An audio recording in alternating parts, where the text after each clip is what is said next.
Bonjour à toutes et à tous, bienvenue sur ce nouvel épisode du Panier. Le Panier, le premier podcast e-commerce en France dans lequel je reçois des commerçants, des e-commerçants qui viennent me raconter leurs bonnes pratiques et leurs recettes gagnantes pour vendre mieux et plus en ligne. Je suis Laurent Kretz, cofondateur de Cosa, cabinet de conseil en strat digital qui aide les marques à bien se raconter pour mieux vendre. Et exceptionnellement, aujourd'hui, je suis accompagné de Kevin, mon associé, CTO et expert e-commerce. Pourquoi je suis accompagné de Kevin ? Eh bien parce j'ai le grand plaisir de recevoir Julien Jouot, qui est le CTO du Bon Coin. On dit du Bon Coin ou de Le Bon Coin ? On dit du Bon Coin, évidemment. Du Bon Coin, oui. Du Bon Coin. Vous connaissez toutes et tous, évidemment, Le Bon Coin. On va rentrer dans le détail aujourd'hui et on va rentrer dans un détail technique. Donc, ce sera un épisode un peu particulier. Il y a plein de sujets qu'on va aborder, mais sur cette plateforme incroyable qui a quel âge ? Qui a 20 ans cette année. 20 ans cette année, bah c'est formidable. C'est marrant, tu sais que j'ai fait un épisode récemment avec le fondateur de Vintage Rides, qui est sorti récemment, qui est une petite boîte qui te permet d'agence de voyage qui permet de faire des voyages à moto à l'autre bout du monde et qui organise tout pour toi, qui fête aussi ses 20 ans cette année. On s'en fout, mais voilà, le clin d'œil est fait. Bref, 20 ans, 150 millions d'échanges l'année dernière ou en 2024, c'est ça ? 153 millions en 2024. 153 millions en 2024 pour un volume d'affaires de 27 milliards d'euros. C'est l'un des premiers sites de commerce e-commerce en France qui a subi une belle transformation au cours des dernières années. On va en parler. On va parler d'IA, l'IA qui occupe une place prépondérante, importante dans la stratégie, dans la vision utilisateur en interne, aussi pour le développement, on en parlera. On parlera de la stack technique. Vous êtes passé d'une approche monolithique à plus de 1000 microservices aujourd'hui qui communiquent les uns avec les autres. Ça doit être incroyable à gérer. On parlera des implications e-commerce, du coup, de cette stack technique et de l'IA et de l'impact que ça peut avoir pour les utilisateurs. On terminera aussi peut-être par un détour par l'international. Il y a des enjeux intéressants sur le groupe. Bienvenue sur le panier, très heureux de te recevoir, Julien. Merci beaucoup. Merci de me recevoir d'ailleurs, c'est très cool d'être là.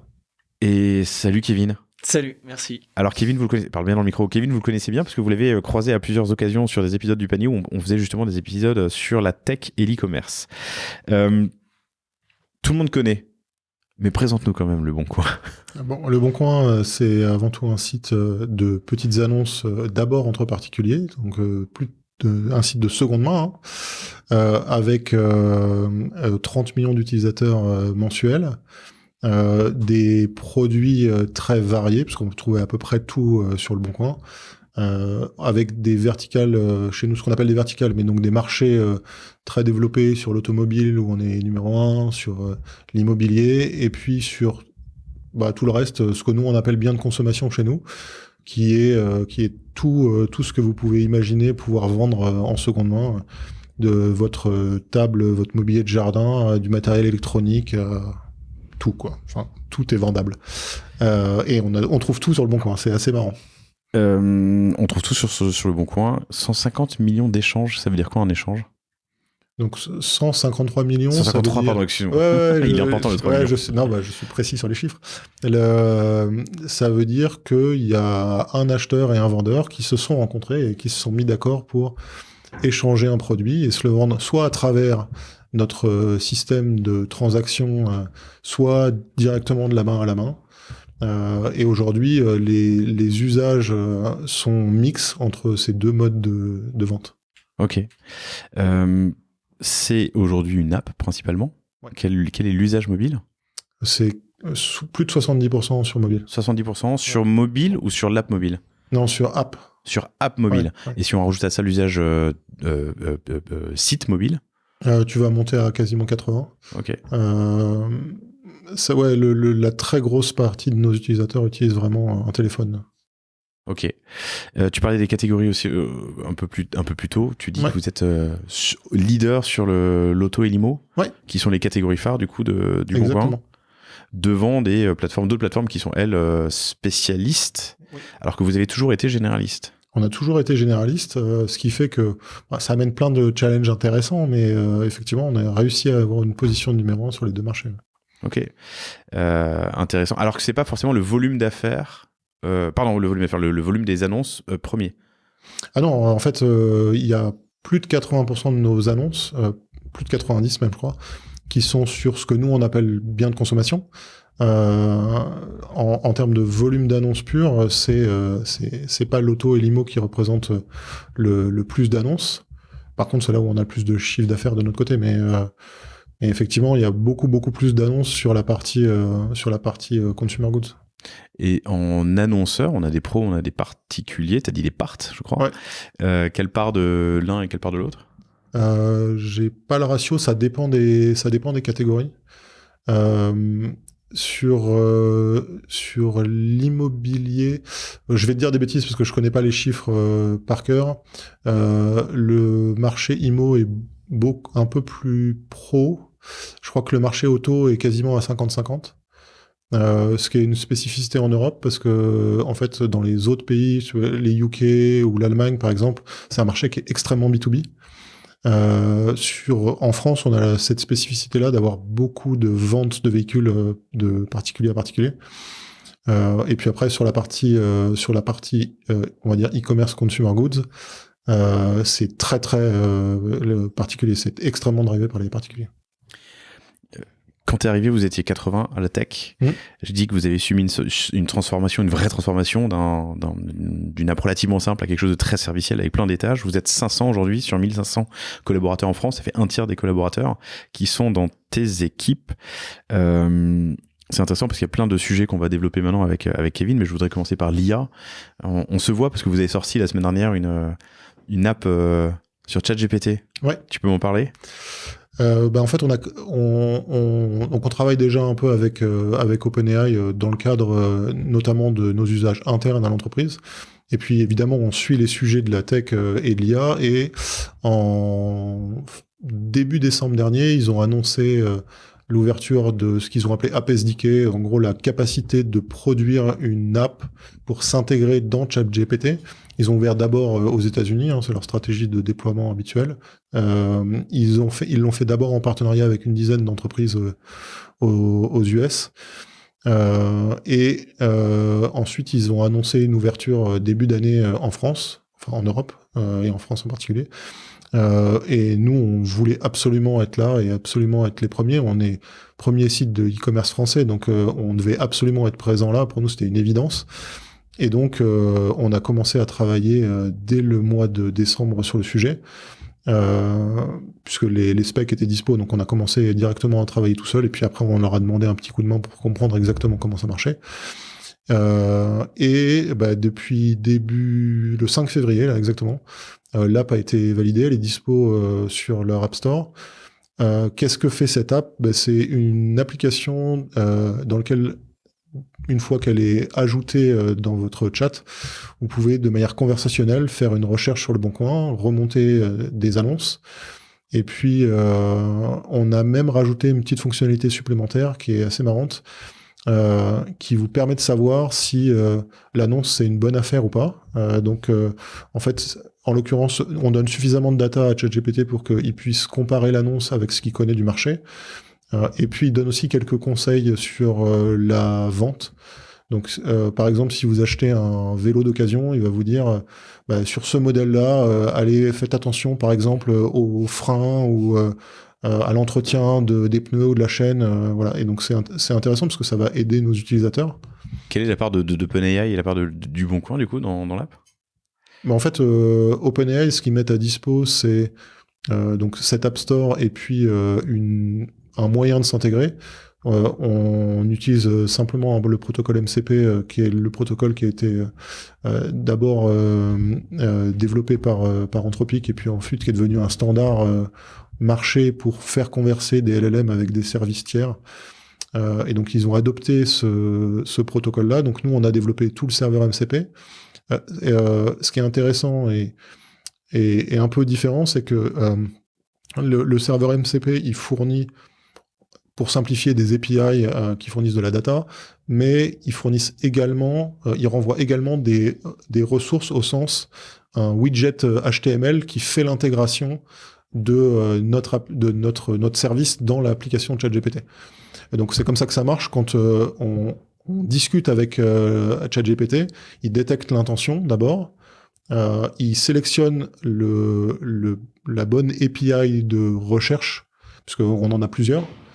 On lui renvoie les données correspondant aux annonces que l'utilisateur a recherchées, et on lui renvoie le code HTML front pour créer la partie visuelle de l'intégration dans ChatGPT. Ce petit bloc des 3 annonces, du coup, là, vous avez, des quelques annonces qu'on voit vraiment apparaître, vous avez la main dessus. Oui, tout à fait, ouais.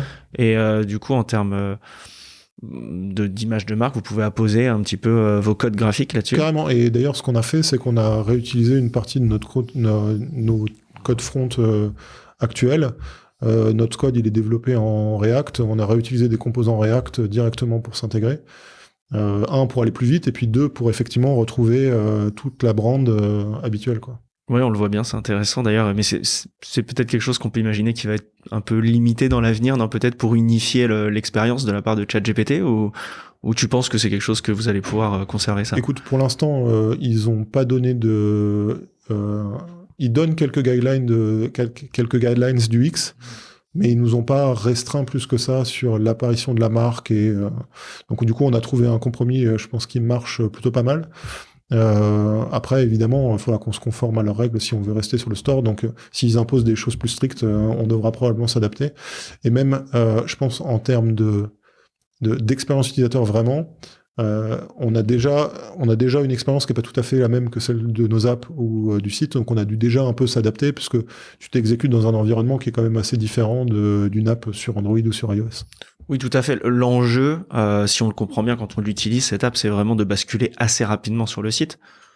L'idée là, c'est que nous, on veut créer vraiment une nouvelle porte d'entrée vers chez nous.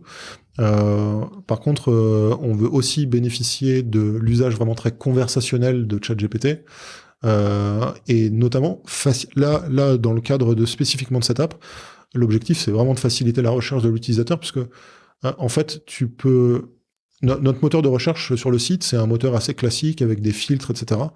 Là, tu es dans un mode vraiment conversationnel où tu peux même affiner ta recherche en lui disant que tu veux changer des critères. Donc c'est très facile. Par exemple, tu fais une recherche, trouve-moi un vélo à Paris à moins de X euros. Il va faire une première recherche, puis tu vas lui dire, ah non, mais finalement, je préfère un vélo bleu. Et il va affiner la recherche pour toi. Et ce qui est sur notre site c'est d'autres étapes, d'autres façons de faire. Et là, c'est un peu plus en langage naturel, donc c'est adapté aux nouveaux usages en fait qu'on voit de nos utilisateurs. Qu'est-ce que tu peux tirer comme conclusion après 10 petits jours d'utilisation? Écoute, pas beaucoup. On est vraiment, au début. On est en train de regarder tous les chiffres. Pourquoi est-ce que vous avez fait ça? Quotidien. En fait, la vraie raison, c'est que nos utilisateurs, ils sont chez nous tous les mois, mais ils sont aussi dans ChatGPT. Il y a un vrai usage, on le sait, ChatGPT est très très utilisé en France. Et donc nous, nos utilisateurs, ils sont là aussi. On devait être là, tu vois. Encore une fois, tu vois, on est premier site de e-commerce français, juste derrière Amazon en France.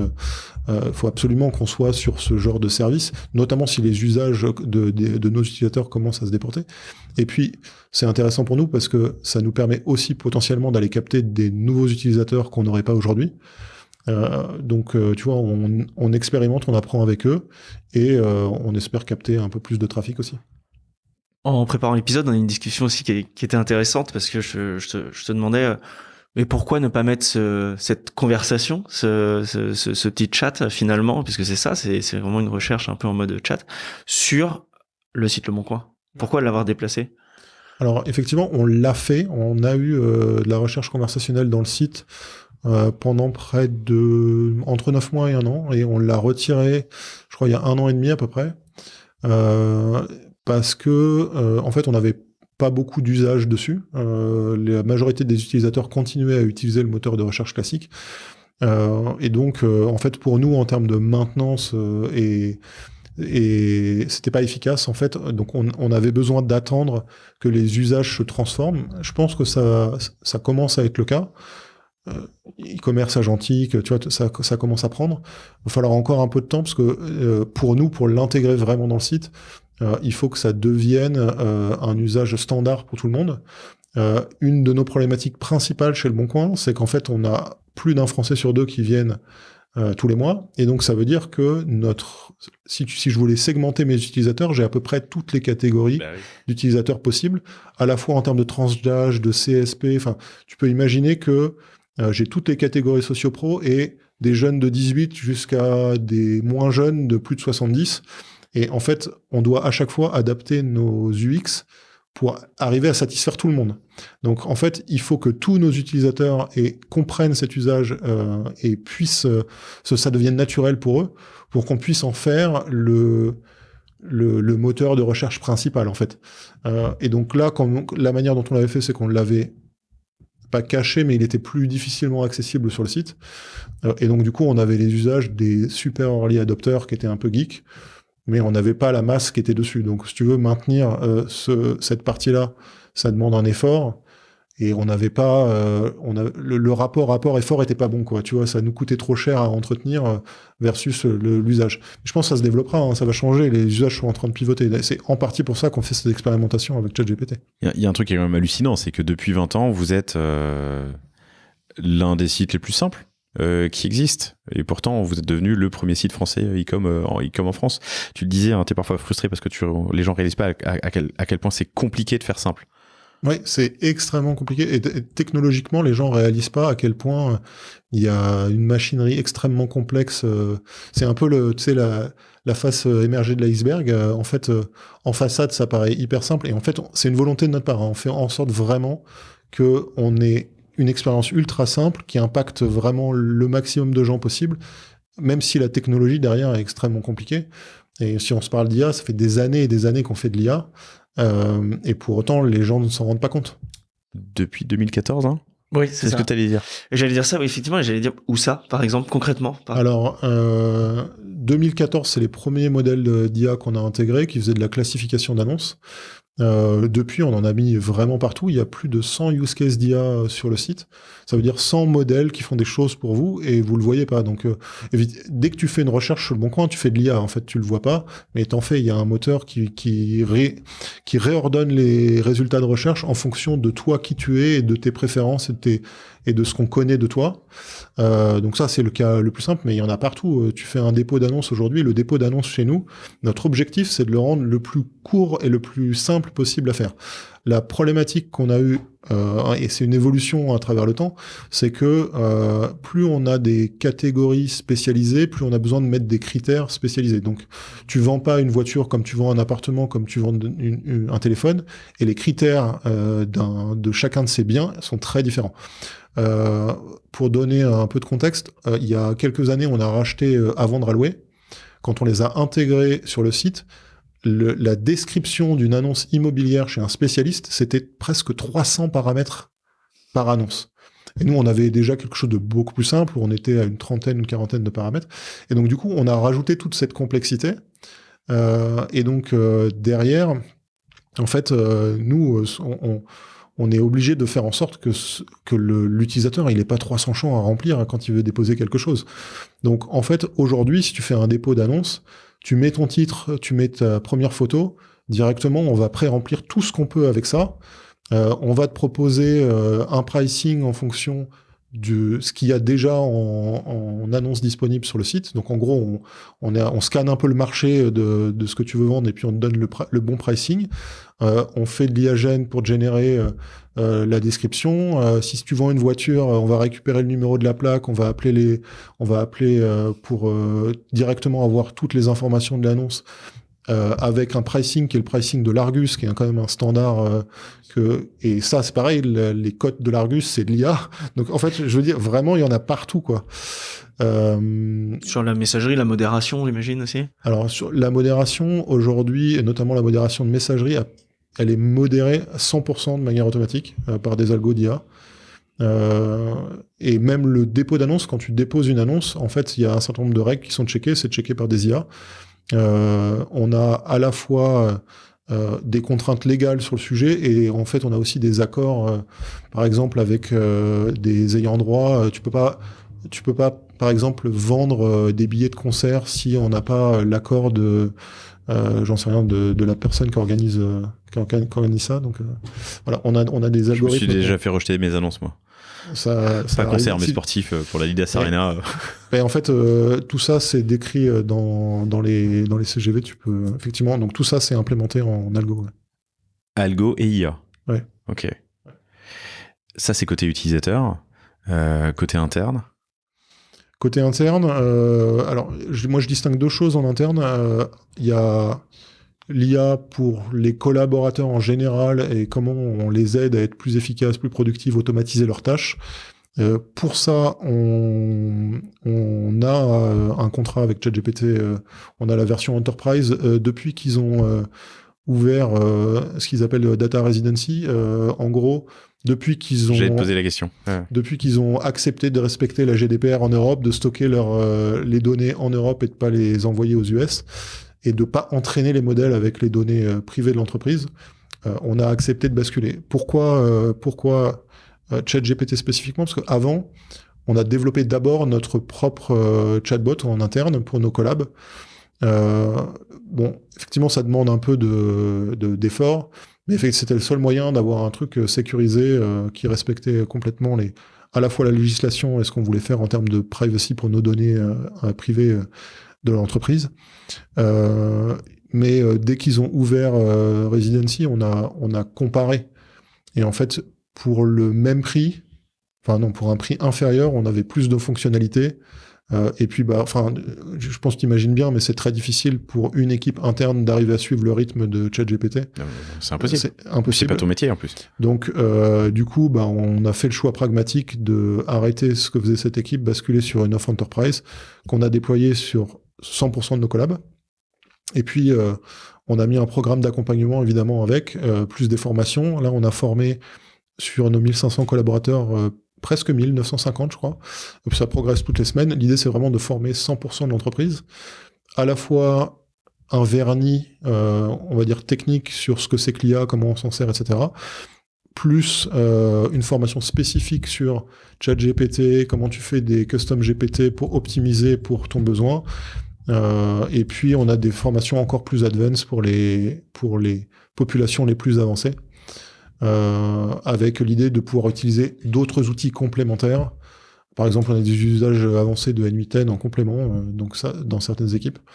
Donc on accompagne toutes ces équipes. Donc ça, c'est l'axe productivité globale. Et puis, il y a un dernier axe qui est sur les développeurs. On essaye de faire en sorte que l'ensemble de nos développeurs basculent sur du développement agentique. On a sélectionné Claude Code il y a un peu plus d'un an. Et progressivement, on fait en sorte d'accompagner nos devs pour commencer à prendre ces usages-là. C'est un peu long. En fait, il y a plein de raisons pour ça, il y a plein de freins, mais aujourd'hui, on voit une adoption qui est autour de 40% de nos développeurs qui utilisent Claude Code de manière quotidienne. L'idée, c'est de monter beaucoup plus vite que ça, parce qu'on veut chercher des gains d'efficacité et de productivité. Aujourd'hui, le choix de Claude Code apparaît comme assez évident, en tout cas assez sûr. Il y a 1 an et demi, c'était moins sûr. Ouais, comment vous avez fait? En fait, on a fait une expérimentation de 1 trimestre. On a pris 70 développeurs. On leur a fait utiliser plusieurs solutions. Et puis ensuite, on a mesuré à la fois les gains d'efficacité, la satisfaction des développeurs, et grosso modo leur développeur expérience. Donc, est-ce que c'est fluide, facile à intégrer avec le reste des outils, etc. Et on s'est aperçu que Claude Code, c'est celui qui avait la meilleure notation. Donc, c'est celui-là qu'on a pris, avec des gains d'efficacité très supérieurs aux autres. À l'époque, on a testé Claude Code, on a testé GitHub Copilot agentique, on a testé Cursor, qui avait le vent en poupe, notamment dans la communauté front. Et en fait, on a mesuré tout ça sur ce trimestre-là et on a fini par faire un choix. Choix relativement difficile à l'époque, parce que, comme je te le disais tout à l'heure, à cette époque-là, il y avait des outils IA qui sortaient pour le développement quasiment tous les mois. Donc, on se posait la question à chaque fois de est-ce qu'on a restreint cette liste à 3 solutions, mais est-ce que c'est les bonnes? Bon, à la fin, je pense qu'on a choisi la bonne solution. En tout cas, aujourd'hui, ça paraît plus évident qu'à l'époque. Mais effectivement, on se posait les questions quasiment toutes les semaines, quoi. Mais les outils de dev en IA, c'est un peu comme les startups qui font des compléments alimentaires. Il y en a un nouveau par semaine. Il y en a beaucoup. Là, on est avec un des leaders, donc on est à peu près serein que c'est une solution qui est pérenne, même si on s'est dit à l'époque qu'on réviserait tous les ans ou tous les 2 ans ce choix-là. Parce que s'il y a vraiment une solution qui explose sur le marché, on va pas rester et se contraindre à celle qu'on a choisie parce que c'était celle d'avant, quoi. Non, mais il y aura un nouveau paramètre maintenant dans cette réflexion, ce sera le coût de la migration. En fait, le coût de comment on va réadapter les usages à cette nouvelle solution versus le gain que ça va t'apporter. Donc il y aura encore un nouveau paramètre. Alors, Exactement. vraie discussion, mais là on peut l'avoir à 3, enfin pardon. Ouais. Mais les outils progressent tellement vite que ta dette technique baisse d'autant. Tu pourrais tout redévelopper demain. Le Bon Coin, c'est 1000 microservices, c'est énorme. C'est peut-être l'extrême, mais dans l'absolu, changer d'outil, changer d'approche, changer de méthode, tu dois avoir des outils qui peuvent être capables, j'imagine, de tout refaire très rapidement. Et donc tu diminues ta dette technique, non ? Je pense qu'il y a plusieurs points. Il y a déjà le point vraiment de la stack. Et donc tous les LLM vont pas être aussi performants selon ta stack, je pense. Dans vos tests, ça, je pense, énormément compté. Et il y a aussi effectivement tout le côté usage, le prompt, la façon d'utiliser le LLM qui va être du coup lié quand même à ce LLM. Dans tous les cas, après avoir testé quand même pas mal, nous, ce qu'on voit, c'est que il y a des cas d'usage de ces outils-là qui sont très adaptés, qui marchent très bien. Donc, refacto de code, si tu pars d'une code base qui est pas trop grosse, ça marche bien. Ce qui marche vraiment du feu de Dieu, c'est que quand tu pars de zéro. Donc, si tu montes une startup demain, fais ça direct, parce que je te garantis que en quelques jours, tu as un proof of concept que tu peux vendre directement. Et les cas de genre documentation, test, ça marche très bien. Après, ce qui est plus compliqué, et c'est en partie pour ça que notre adoption elle est plus longue, c'est le run, le day-to-day, l'évolution fonctionnelle. Quand ta code base elle est très très grosse, là c'est plus compliqué, quoi. Et donc en fait, il faut l'utiliser au bon moment, au bon endroit. Idéalement, j'aimerais bien qu'on puisse l'utiliser partout, mais ça demande quand même à revoir complètement la façon dont on travaille. Et aujourd'hui, nous, on a encore besoin de maturer sur ce sujet, quoi. Ok. T'as des devs qui font demain 10 fois plus que ce qu'ils faisaient hier. Vous êtes passé de 80 à 500 en l'espace de quelques années. Un tiers des effectifs. Hein. Ils font plus ou il y aura moins de devs demain? Alors, ce que je pousse à mort, c'est faire plus, en fait. Parce que, en fait, en termes de mentalité, si tu veux, c'est en fait penser notre organisation comme si on était 5000 et pas 500. Qu'est-ce que tu peux faire si tu es 5000 et tu vas essayer de, réduire ton time to market sur chacune de tes fonctionnalités. Tu vas essayer de développer plus de choses. On a toujours une roadmap qui est 10 fois plus grande que notre capacité à produire. Donc, en fait, si je fais x10, en fait, peut-être que j'arriverai un jour à délivrer ce qu'on me demande. Enfin, 100% de ce qu'on me demande. Et l'autre truc, je pense, la chose auquel il faut vraiment réfléchir, c'est que tu es dans un environnement concurrentiel. Et du coup, tu vas pas être le seul à adopter l'IA et tu vas pas être le seul à adopter ces techniques. Donc, il se passe quoi si toi, tu cut et que les autres, ils cut pas? C'est eux qui vont 10 fois plus vite, toi tu vas toujours aussi vite, pour moins de coûts, mais par contre eux ils vont 10 fois plus vite que toi. Et donc si tu raisonnes comme ça, assez vite tu vois que en fait, s'ils vont 10 fois plus vite que toi, ils vont prendre des parts de marché, et puis assez vite tu vas perdre. Hein. Donc d'autant plus que le facteur de croissance c'est entre 10 et peut-être 100, quoi. Donc ça peut aller très très vite.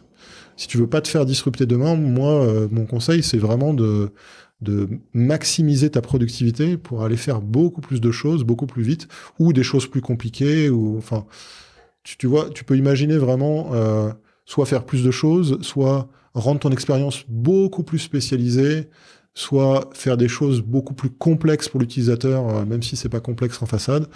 Enfin, vraiment, faut penser. Enfin, moi, je pousse pour penser dans ce paradigme-là. Okay. Tu parlais d'une adoption de 40% de la population des devs vraiment qui avaient adopté Claude chez vous.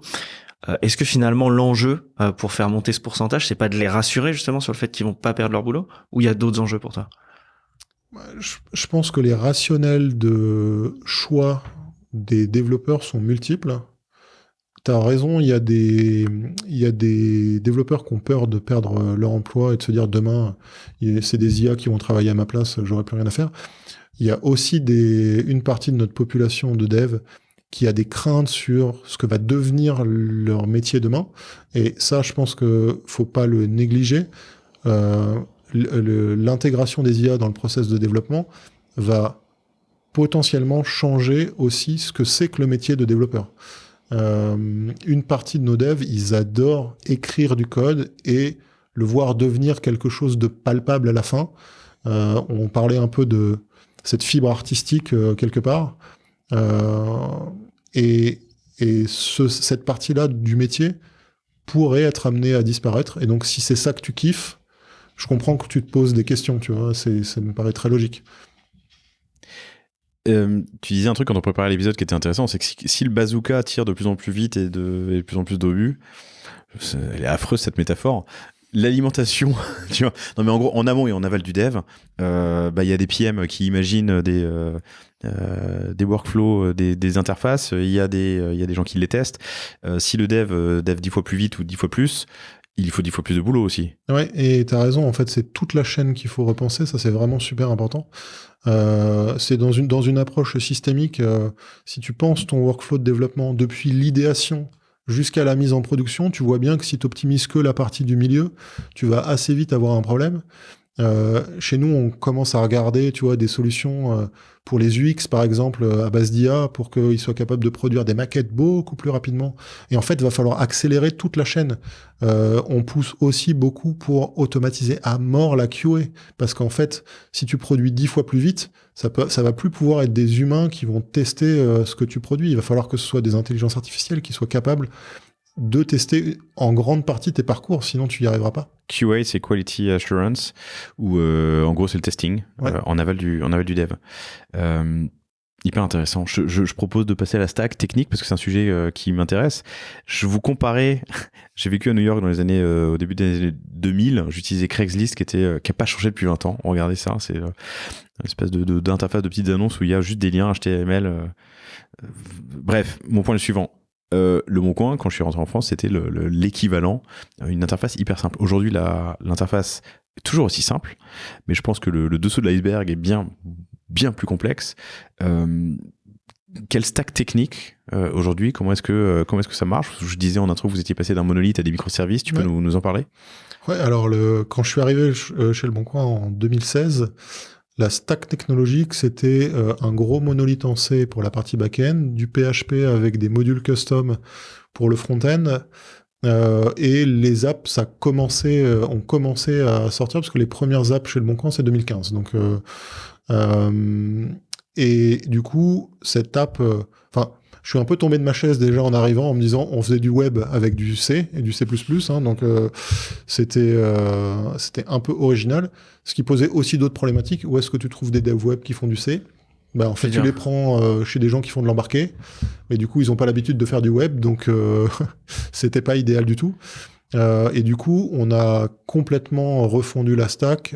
On a commencé en 2016 en splittant le monolithe en microservices, en passant de C à Go, et on a passé le front en React.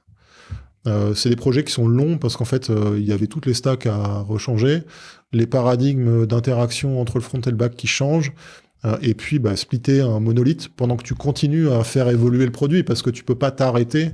Enfin, je connais aucun CEO qui va te donner un chèque en blanc pour t'arrêter pendant 1 an pour refondre ta stack et continuer plus tard quand ce sera prêt, quoi. Et donc, on a dû tout faire en même temps. Ça nous a pris 4 ans, donc vraiment la fin du projet de casser le monolithe, passer en microservice et tout refondre le front, c'est 4 ans. Parce qu'on faisait en par itération, quoi. On a découpé notre monolithe par morceaux en partant de l'extérieur des fonctionnalités qui étaient le moins core dans l'expérience. Donc ton search et ta gestion d'annonces qui sont en plein milieu, ou ta gestion d'identité qui sont en plein milieu, c'est le truc que tu fais en dernier. Et puis tu commences par les trucs les plus simples et les plus extérieurs à ton architecture, et tu phagocytes progressivement le monolithe pour rentrer. Et on est passé effectivement de un gros monolithe à d'abord quelques centaines de microservices, et puis là aujourd'hui on en a un petit millier. Mais c'est quand même... je comprends ce que tu viens de dire, j'ai du mal à le conceptualiser, d'attaquer des petits morceaux pour arriver à les isoler et transformer ça, sortir du monolithe pour en faire un microservice. Donc parce qu'en plus tu fais évoluer le monolithe en même temps, d'une part parce que le produit doit évoluer, mais aussi parce qu'il faut que là où il appelait avant une partie de son code, il va appeler le microservice. Exactement. Donc en fait, cette partie-là, elle est un peu compliquée. On a eu beaucoup de belles expériences sur le sujet. En fait, tu pars un peu en développant ce qui s'appelle la Boy Scout Rule. Donc en gros, quand tu repasses sur un morceau de code, tu essayes de faire en sorte qu'il soit plus clean à la sortie que quand tu l'as pris, quoi. Et là, c'est un peu la même idée. Tu dis à tes développeurs, le jour où vous développez une fonctionnalité qui est edge, tu vois, qui est à l'extérieur de ton monolithe, donc qui n'est pas à plein cœur, ben en fait, vous en profitez, vous prenez le temps supplémentaire pour sortir cette fonctionnalité, la recoder dans la nouvelle techno en microservice, et vous en profitez, vous faites l'intégration API avec le monolithe, et en fait, tu fais ça à chaque étape. Et comme tu continues à faire évoluer ton produit, ben finalement, tu finis par toucher toutes les briques. Et donc, progressivement, tu grattes, Oui, tu le ratisses au fur et à mesure. Exactement. Et plus il est petit, plus ça devient facile. Alors, tout est relatif parce que ça devient facile parce que la code base se rétrécit. Par contre, ce qui reste à la fin, c'est les trucs les plus critiques qui sont intégrés partout. Oui, bien sûr. T'imagines bien, tu vois, une annonce chez nous, c'est le cœur du business, ou un utilisateur, c'est le cœur du business. Donc ça se propage partout, c'est intégré partout dans l'architecture logicielle. Et donc ça, c'est les trucs les plus durs à enlever. 4 ans. 4 ans, ouais. 4 ans, c'est énorme. Du coup, les premiers choix que vous avez faits sur les premiers services, finalement, quand vous avez terminé un peu cette migration vers le microservice, il fallait recommencer un peu les premiers, ou du coup, vous vous êtes dit avec le recul, finalement, c'était OK, comment on a commencé? En fait, on a aussi beaucoup appris en marchant. Ouais. Donc, on a fait des premiers choix, on a itéré. La manière dont on fait un microservice aujourd'hui et la manière dont on le faisait en 2017, ça a changé. Aujourd'hui, on a beaucoup outillé, par exemple, notre stack technique. Si tu veux aujourd'hui créer un nouveau microservice, c'est un peu comme l'Amazon. Toi, tu cliques sur un bouton, il y a un truc qui pop, tu codes le fonctionnel à l'intérieur, mais tout le reste est déjà prêt. Alors, c'est pas un bouton, parce que c'est plutôt une commande en terminal, mais grosso modo, toute la stack, elle a été prévue pour être plus facilement automatisable, quoi. Donc, aujourd'hui, on a un espèce de squelette de code standard d'un microservice qui vient directement démarrer avec tout le monitoring en place, les API prêtes, et en gros, tu viens développer le code fonctionnel à l'intérieur, mais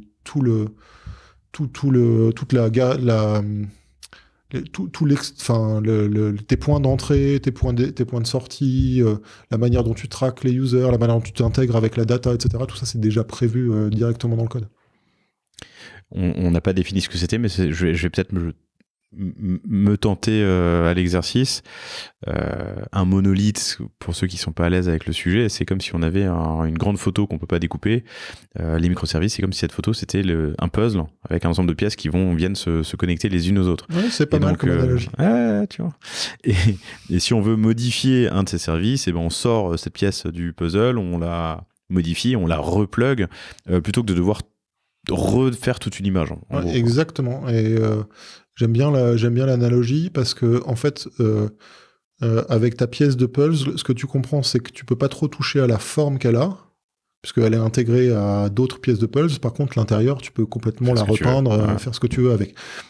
L'intérêt de ça, c'est aussi la capacité à faire scaler ton organisation.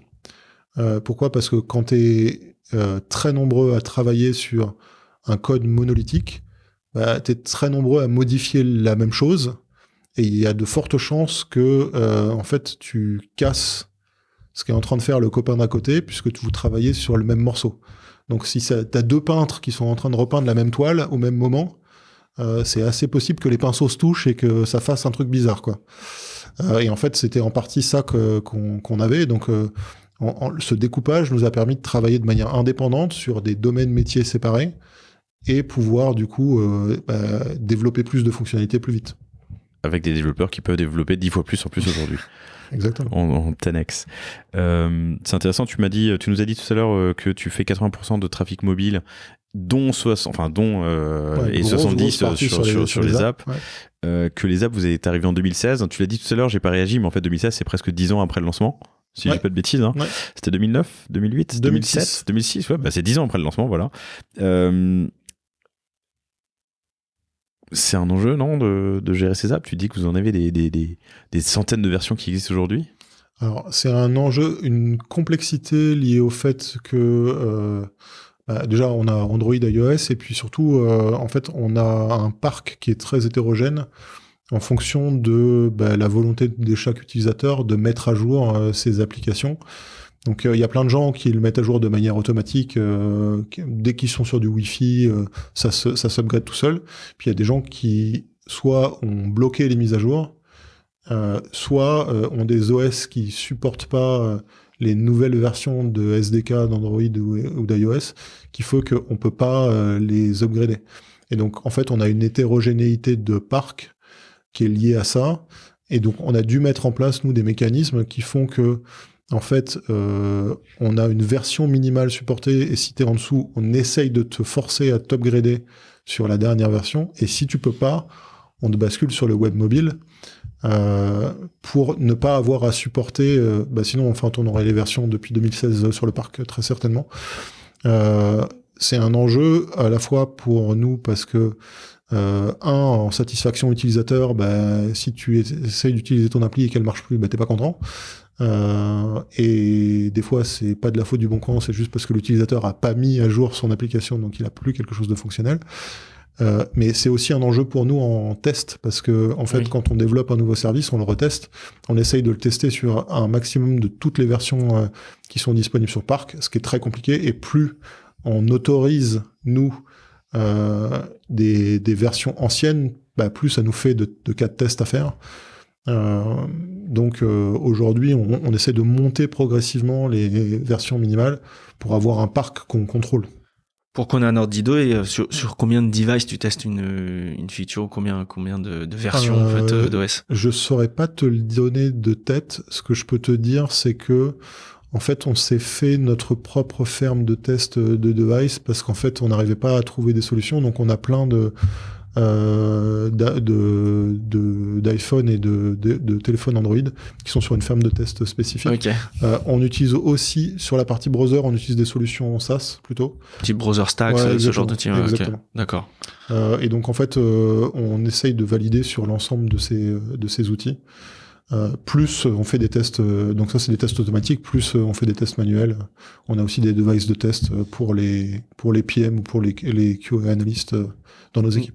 T'as un vrai enjeu du coût de conservation d'une version, en fait, de te dire ça me coûte tant de continuer à être OK sur cette version-là de Android principalement.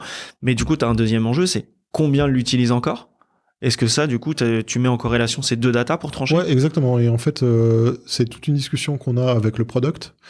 Quand on commence à voir des versions trop anciennes qui sont dépréciées, on regarde systématiquement, fonctionnellement, qu'est-ce qui bloque et c'est quoi le volume d'utilisateurs. Évidemment, nous, on force à passer sur les versions supérieures quand le volume est relativement faible pour avoir peu d'impact utilisateur.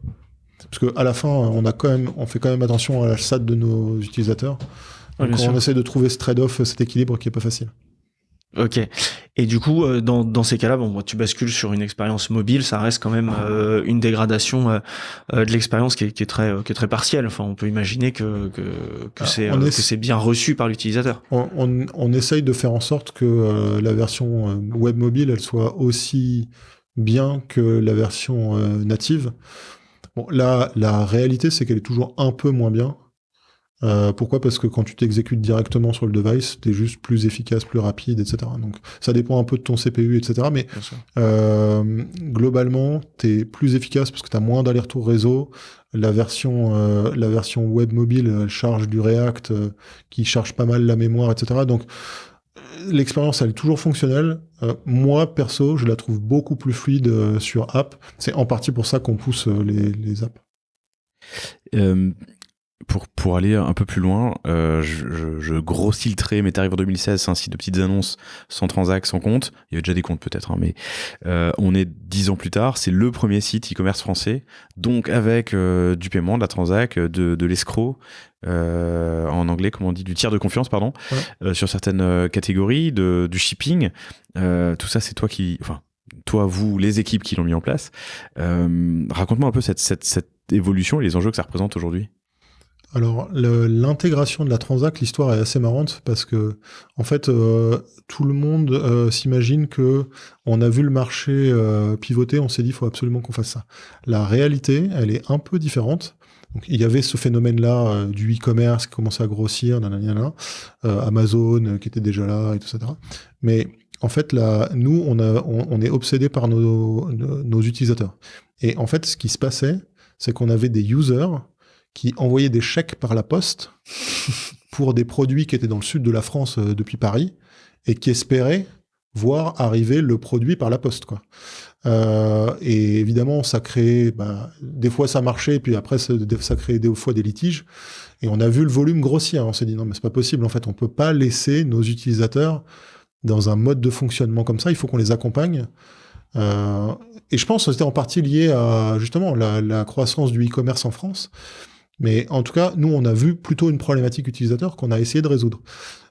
Comment on l'a fait en fait, au départ, on a regardé et on s'est dit, on n'a pas les moyens en interne, on ne sait pas faire. En fait, c'est pas notre métier, on n'est pas des e-commerçants. Et donc, ce qu'on a fait à l'époque, c'est qu'on a racheté une entreprise qui s'appelle Vide Dressing, qui était spécialisée dans fashion, donc plutôt la partie mode et la partie vêtements. Et on a racheté. Ce qu'on a racheté, en fait, c'est des compétences, des connaissances. Le savoir-faire. Le savoir-faire complet. Et très vite, on a dit à ces équipes-là, maintenant, vous êtes en charge de la partie transactionnelle chez nous. C'est vous qui gérez le shipping, c'est vous qui gérez toute la partie expérientielle. Vous allez le développer pour nous. Et donc, du coup, de facto, ça s'est très bien passé parce du coup, on aura proposé une mission très claire qui était de faire grossir l'entreprise, amener leurs connaissances, etc. Donc, d'un point de vue humain, ça s'est hyper bien passé et ils nous ont accéléré vraiment très fort, quoi. Et avec eux, je crois, en 1 an, on a sorti d'abord les premières briques de shipping avec la partie paiement et puis du coup, ça a grossi et après, on a fait évoluer. Et sur la roadmap e-com, qu'est-ce qu'on peut s'attendre à voir arriver 2026-2027 ? Tu veux des secrets ? Ouais, j'aimerais bien, évidemment. Disons, quels sont les sujets qui vous font réfléchir ? En fait, toute la partie... en fait, on est en réflexion permanente sur shipping et paiement. Ça, c'est des axes permanents. Notamment, tu sais, aujourd'hui, comme n'importe quel e-commerçant, on a plusieurs solutions de delivery, soit directement à la maison, soit en point relais. Il y a certains concurrents qui ont des lockers. Donc, on regarde tous ces trucs-là et on essaye de trouver l'équation qui marche le mieux pour nous et pour nos utilisateurs. Tu vois, par exemple, on n'a pas les mêmes produits qu'un e-commerçant classique. On a des gens qui vendent des armoires. Faire livrer une armoire chez toi aujourd'hui, c'est compliqué. On a des solutions sur le XL. Mais tu vois, en fait, c'est un peu notre approche. Aujourd'hui, c'est quoi les besoins de nos users et est-ce qu'on les comble ou est-ce qu'on les comble pas? Et du coup, on regarde ces axes-là très très fort. Du coup, shipping, c'est sûr qu'on va avoir des évolutions sur le shipping. Les moyens de paiement, on a déjà pas mal intégré de moyens de paiement. Hein. Tu peux faire du Apple Pay, tu peux faire ta CB. Et nous, d'un point de vue technique, on essaye aussi de se baquer pour avoir des solutions techniques qui sont résilientes aussi. Donc, on travaille aussi sur multi-PSP chez nous, par exemple, pour essayer de jamais avoir le système qui tombe pour que l'expérience utilisateur, encore une fois, soit parfaite. Donc voilà, toute cette partie-là est en permanente évolution. Chez Cosa, on accompagne des e-commerçants au quotidien et on voit que le paiement fractionné a un vrai impact positif sur la conversion. C'est quelque chose que vous envisagez parce que je vois quand même là, je me balade en même temps sur le Bon Coin, je vois qu'il y a quand même des produits d'un certain montant et on peut imaginer que ça convertisse mieux. Il y en a déjà, on a du paiement fractionné avec Onet sur certaines catégories. Ah, c'est sur la catégorie que c'est filtré, ok. Donc on a déjà du paiement plusieurs fois.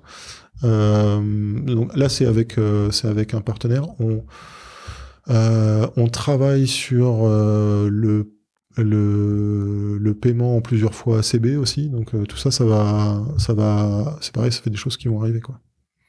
Et on parle de site e-commerce depuis tout à l'heure, mais il y a quand même aussi une différence principale avec un site e-com, c'est la notion de panier, dont on parlait en préparant l'épisode. Il n'y en a pas. Pas vraiment.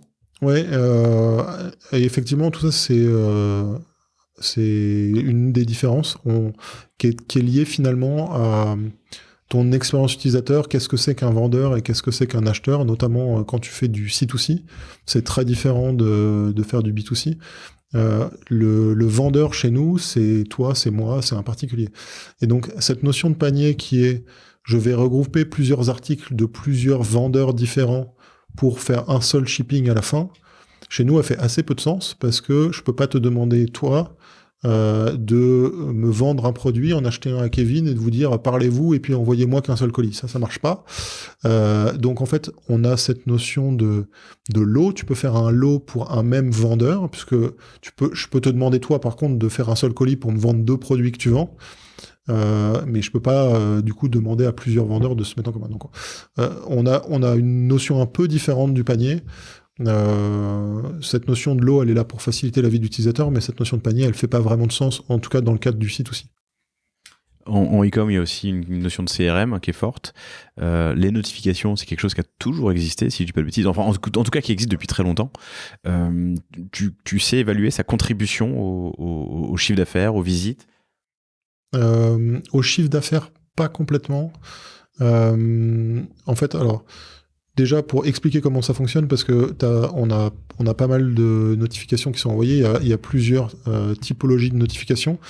Tu parlais CRM, donc on a des campagnes CRM pour de l'awareness, pour montrer les nouvelles fonctionnalités ou pour faire du repeat d'utilisateur. Et puis, t'as de la notification d'usage, c'est-à-dire tu es en train de faire une vente, on te notifie que le produit a été envoyé, que le produit est arrivé en point relais, qu'il faut que tu ailles le chercher, etc. Ouais, l'email automatique transactionnel.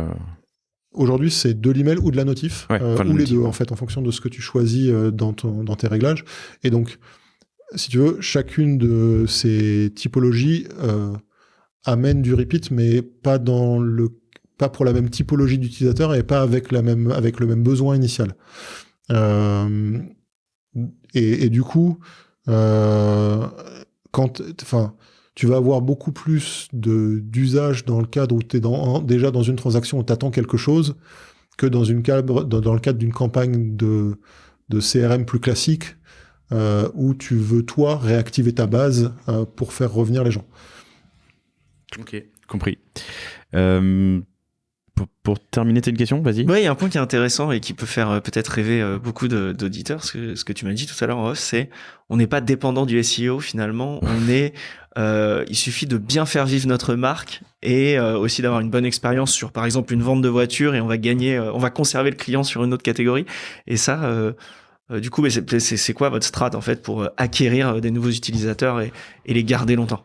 Alors, je sais pas si il suffit, c'est le bon terme parce que c'est quand même un peu compliqué. Mais la réalité, c'est que la marque est très très forte en France, donc on a beaucoup de trafic naturel. Les gens, soit ils ont l'app directement sur le mobile, et comme je t'ai dit, c'est une grosse partie de l'usage.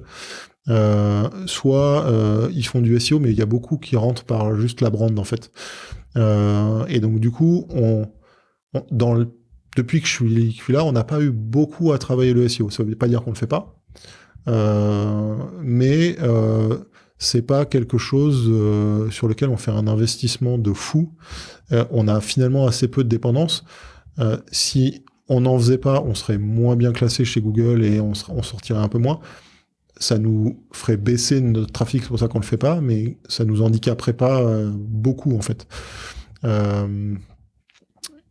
Et effectivement, l'un des gros avantages d'être une marketplace généraliste, c'est que en fait, les fréquences d'usage en fonction de la catégorie dans laquelle tu es sont pas les mêmes. t'imagines bien que les gens achètent pas un appartement ou une voiture tous les ans. Je crois que la moyenne pour une voiture, c'est tous les 3 ou entre 3 et 5 ans. Pour un appartement, c'est tous les 10 ans. Et donc, grosso modo, tes utilisateurs, si c'est des utilisateurs immobiliers, tu les revois une fois tous les 10 ans. Donc, en fait, ce que nous, on a créé, ou la chance qu'on a d'être un généraliste, c'est qu'on crée de la répétition d'usage, parce que par contre, sur du bien de consommation, sur du e-commerce classique, la fréquence d'usage, elle est beaucoup, beaucoup plus élevée. Donc, tu crées un réflexe de consommation. Et comme les gens ont le réflexe de venir sur ta plateforme, en fait, ils finissent par découvrir ou voir qu'il y a d'autres catégories, il y a d'autres types de biens. Et naturellement, ils vont se dire « Ah bah tiens, je vais aller sur le Bon Coin pour m'acheter ma voiture parce que je sais qu'il y a une catégorie. » Parce qu'ils ont fait 10 achats ou 10 ventes en électronique, en fashion, en autre chose. Ce qui fait que finalement, c'est un peu comme si on avait un moteur de marketing interne permanent qui alimente les autres catégories en fait. Ok, compris. On peut terminer sur l'international, peut-être une question, il y a d'autres concurrents qui sont arrivés sur le marché, sur certaines verticales, vous êtes toujours leader sur pas mal d'entre elles. Ces concurrents peuvent avoir un avantage, c'est le fait qu'ils sont présents dans plusieurs pays. Vous, Le Bon Coin, ça appartient à un groupe qui a aussi d'autres entités, d'autres properties dans d'autres pays. Est-ce que ça fait partie des plans ou des possibilités, ou c'est dans l'univers des possibles d'élargir l'offre, parce qu'on est quand même dans une logique de marketplace, et c'est vertueux d'élargir l'offre parce que ça permet d'élargir la demande aussi? Alors, c'était dans la stratégie précédente, ça l'est plus dans la nouvelle. Notre stratégie précédente, elle consistait à créer une plateforme globale à l'échelle pan-européenne et on a arrêté de faire ça. Si on devait le faire aujourd'hui, vu que les plateformes sont très indépendantes, ça voudrait dire, technologiquement parlant, échanger des biens et des utilisateurs entre les plateformes, parce qu'on a une volonté de garder des assets, des plateformes indépendantes par pays. Et donc, finalement, tu es dans un setup qui est un peu différent d'une solution type Amazon, où tout le monde a une plateforme commune, mondiale, les produits se baladent d'un pays à l'autre, etc. Là, c'est des marketplaces différentes, avec des niveaux de maturité différentes. Et du coup, si tu veux mettre en place des échanges de biens ou d'utilisateurs dans ce cadre-là, c'est faisable techniquement, c'est hyper compliqué, honnêtement. Enfin, tu vois, on y a déjà réfléchi plusieurs fois. C'est des projets très très longs, extrêmement compliqués. Déjà parce que il faut se mettre d'accord avec les autres pays sur qu'est-ce qu'on s'échange, comment on s'échange le revenu, tatitala. Donc c'est des sujets déjà pas politiques, mais de design de solutions qui sont complexes. Et après, sur le plan technologique, ça commence à devenir un peu compliqué, quoi. 153 millions d'échanges qui en deviendraient le double, j'en sais rien. Ça a des impacts back-end, front, app, mobile, shipping, paiement, ouais, complexe. Alors, ouais, celui-là, c'est un challenge qui me ferait bien marrer. Je pense qu'il serait très très fort. Avec Code, il y en a pas pour. Si mes devs entendent ça, ils vont pas être contents. J'imagine. On les salue. Non, en fait, même juste les pipelines d'échange de données, etc., c'est avec tout ce que tu peux imaginer. Tu vois, je t'ai dit, par exemple, quand tu déposes une annonce chez nous, il y a tout un workflow de validation avec des IA. Il y en a probablement, c'est sûr, il y en a un en Italie. Par contre, les règles sont pas les mêmes. Donc, en fait, tu vas faire passer un produit qui a été validé en Italie, tu veux le vendre en France et il respecte pas les règles. Donc, faut remettre une double modération. Enfin, pour comprendre pour les utilisateurs, c'est hyper compliqué. La solution technologique à mettre en place, elle est aussi compliquée. Et du coup, c'est moins le challenge de la scalabilité qui me fait peur, parce que on a déjà grossi pas mal et tu vois, ça fait partie presque de l'ADN, gérer le scale. Non, c'est plus la complexité architecturale et la user experience qui deviendrait complexe.